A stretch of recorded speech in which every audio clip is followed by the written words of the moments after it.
Hey y'all, hey! Welcome back to my channel. I am Tamika Thompson and I am the owner and resume writer at Thompson Resume Writing Company, and for this video I am going to be sharing some simple tips on how to write short, impactful bullet points on your resume that recruiters will actually read. Now, I've stated this in many of my videos. Recruiters only give a resume 8 seconds. So they're only looking at a resume for roughly 8 seconds. And that's mostly just skimming it to see if it's even worth their time. Within that 8-second time frame, they are looking at how long your resume is, meaning how many pages it is, if there are any chunky paragraphs, and if your resume looks complicated, complex, too lengthy, too long-winded, they are not going to read it. You guys, that is a guaranteed fact. So you have a very, very short window of time to catch their attention, and when you do catch their attention, you want to make sure that your resume is saying exactly what it is that they are looking for so that they will do what? Call you for an interview, okay? Now, when it comes down to the job history section, or what I like to call the meat and potatoes section of the resume, which is your job bullet points, a lot of people mess this up by making their statements way too long. And I did record a separate video on this teaching you all how to write the perfect job bullet point.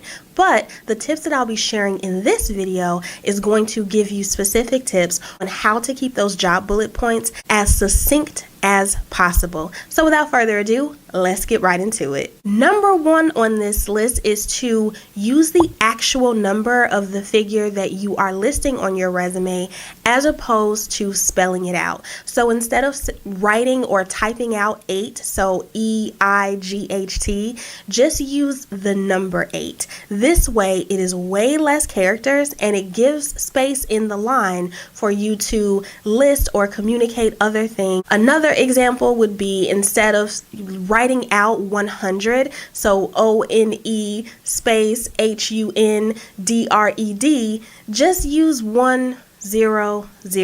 That is it. And when it comes down to thousands, just use the number 1 and then the letter K. If it's 100,000 or 500,000, instead of typing all of that out, just use 500K.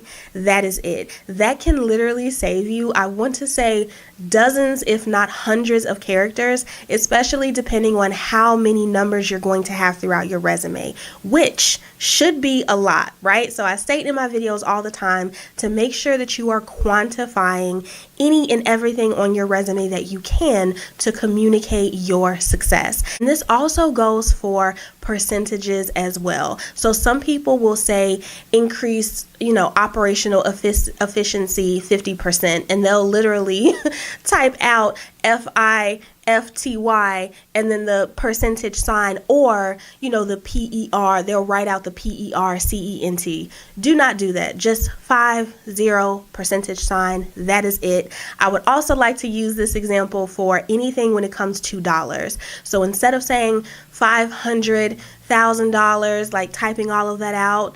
$500K. That is it. That is all. And again, by doing this, you are going to save yourself a ton of space. It's a really simple hack that people mess up all the time, and it ends up making all of their job bullet points sometimes even 2 to 3 lines, which is what you do not want. Number 2 on this list is to use abbreviations and symbols. So similar to how I used the K for thousands, you can also use the M for millions. And when it comes to maybe you're guesstimating a figure, you want to say more than 500,000 or more than 3,000, you can just use the plus symbol at the end, or you can use the greater than or the less than symbol. You don't have to say worked with 15 or more people. You can just say 15 plus. You don't have to say increased revenue or increased sales by more than 200,000. You can just say dollar amount 200K, and that's it. And by doing this, again, you are saving yourself a lot of space. So whatever the appropriate symbol or character is for whatever it is that you are listing, again, percentages, dollars, greater than, less than, just use those symbols instead. Number 3 on this list is to swap longer or long-winded words for shorter alternative synonyms. Now, this is a biggie, and as somebody who is a writing professional, so if you guys don't know, I studied journalism in college, and I've been writing since like the end of time. I've written for like newspapers and television stations and things like that. Long words can be your downfall on a resume. Now, I know it sounds good to use super long, fancy, high-level words on your resume, but if they are taking up too much space, I promise you it is not necessary. If there is a word that is a synonym that is shorter than the word that you're using that still communicates the same thing, you are more than likely going to want to use that. Again, every job bullet point on your resume should only be one line, 1 to 2 sentences maximum. You do not have the space to be using all of these fancy schmancy, over the top, sometimes overinflated, and sometimes also even fluff words in those statements. Time is of the essence. Character space is of the essence. If there's a word that you can use that can take the place of a longer word, I urge you to use it. One example that I can think of off the top of my head that I see a lot on resumes these days is when people say cross-functionally collaborated with blah, blah, blah, X amount of team members. Just say worked with, 15 plus departments. And sometimes you can even shorten some words, like sometimes even departments could be DEPTS, making sure I spell that right. So there are some instances where you are able to shorten long-winded terms. But when it comes to like long words or just long-winded statements in general, I promise you those are going to be your downfall. Stay away from them. Use the thesaurus in Microsoft Word, or even do a quick Google search if you need to find an alternative word that may be shorter and says the same thing. Number 4 on this list is to avoid long-winded or stories altogether. What some people will do on their resume is they will take that space as an opportunity to just tell their entire career story. Sometimes they'll talk about why they took the job. Sometimes they'll give an entire overview of the company. Sometimes they'll talk about why they got promoted. They'll go on and on and on, like lines and lines and sentences about a special project they were on, or a particular career or job highlight or moment or recognition. Do not do that. I'm not saying that it's not important. I understand that all stories are important, but ultimately, again, space and time is of the essence. Your job bullet points need to be one line and one line only. So avoid starting your job bullet points with stories or using the word I, or came on board to, or I noticed this wasn't working, comma, so then I did. Like, do not do that. Leave it short or keep it short and simple. You can just say improved, whatever the thing was by X amount, period, and maybe a couple of extra words, that's again very, very short, outlining how you made that happen. So you just implemented a new system, you overhauled the processes, you brought in a new team, you cut the budget, like that's it. The formula that you'll want to use ideally for every job bullet point is to, number 1, start with an action verb. So administered, increased, managed, whatever. And then also one full sentence that kind of summarizes the methods or the action that you took to get that outcome that was listed in the very beginning. So whatever you did to increase something or decrease something. So an example would be increase website traffic 45%, period. Rolled out or implemented new blog that brought in 500,000 new users, right? So that's typically the formula that you want to use. Don't go saying the website traffic was really low, and so I took it upon myself to bring on several blog writers to increase the website traffic. After 7 weeks, we did. Like, do not, stories is not the place for your resume, you guys. You go over that information and you provide that detail in the interview. I hope that this point makes sense too. I feel like I'm rambling a little bit, but I hope that you guys get what I'm saying. And last on this list, and number 5, is if it is not valuable, if it is not relevant, and if it is not applicable, leave it off your resume. Again, I cannot stress this enough, and I keep saying it throughout this video. Time and character space is of the essence. If it does not matter, if it's not relative to the job that you're applying to, if in the grand scheme of things, in terms of keywords and making sure that it communicates and it reflects you being able to perform the job that you're applying to, do not have it on your resume. I still to this day see a lot of people who have hobbies on their resumes and extracurricular activities from college, even though they're like 15 years into their career. You really have to kind of pick and choose when it comes to your resume.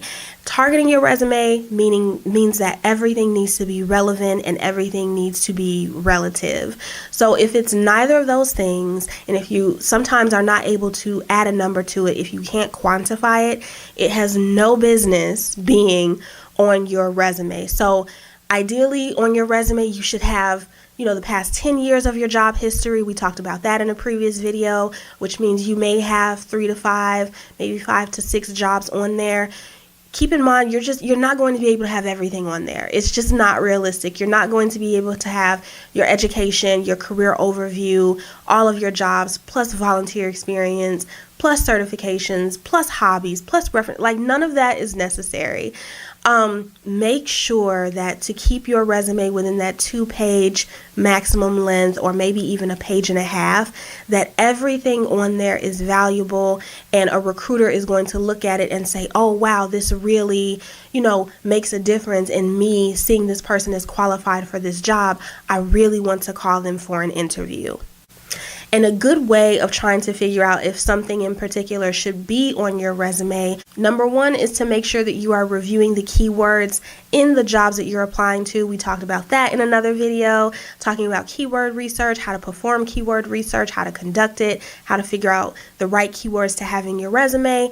If you look at 7 different job descriptions and none of them mention having past experience working with cats or, volunteering, at a local whatever, then you don't need it on your resume. You want to keep your resume as targeted and as tailored as possible, and that boils down to making sure that you leave certain things off so that you can make space on your resume and so that you can have space on your resume for what really, really matters. So that's it, you guys. Those are 5 easy ways that you can keep your job bullet point short, sweet, to the point, on one line, impactful, all the things. Again, as previously stated, you only have 8 seconds to impress a recruiter or get their attention, and long-winded statements are not it. I covered this in a previous video. So to avoid having your job bullet points too long, too rambly, too much, I want you to use these very simple, very easy tips that I listed in this video, and feel free to also reference the other videos that I mentioned in this video to further help you with crafting the perfect job bullet point. I really hope you found this video helpful. If so, go ahead and hit the like button down below. Go ahead and give me a thumbs up. If you have any additional questions at all in relations to writing the perfect job bullet point or keeping your job bullet point short and sweet and to the point and impactful that I did not cover in this video, go ahead and drop a comment in the comment box down below. If you are watching this video but you are not subscribed to my channel, go ahead and hit that subscribe button down below so that you can join my growing YouTube community. If you need assistance with your resume, I would be more than happy to help you. Feel free to email me directly at hello@thompsonresumes.com. You can also visit my website for pricing and packages. The website is www.thompsonresumes.com. You can also join my email list by clicking the link in the description box down below. Feel free to follow me on Instagram @_Mika Thompson, and feel free to follow me or connect with me on LinkedIn as well. My profile name is Tamika Thompson. Thank you again so much for watching. I will see you guys next time with another helpful video. Cheers to writing the perfect, short, sweet, to the point job bullet point, y'all. Bye.